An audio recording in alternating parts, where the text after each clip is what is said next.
your pain. I won't ease your strain.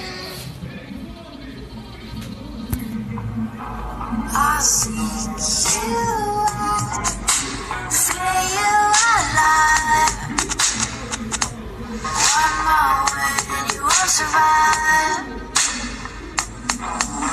And I'm not scared of your story.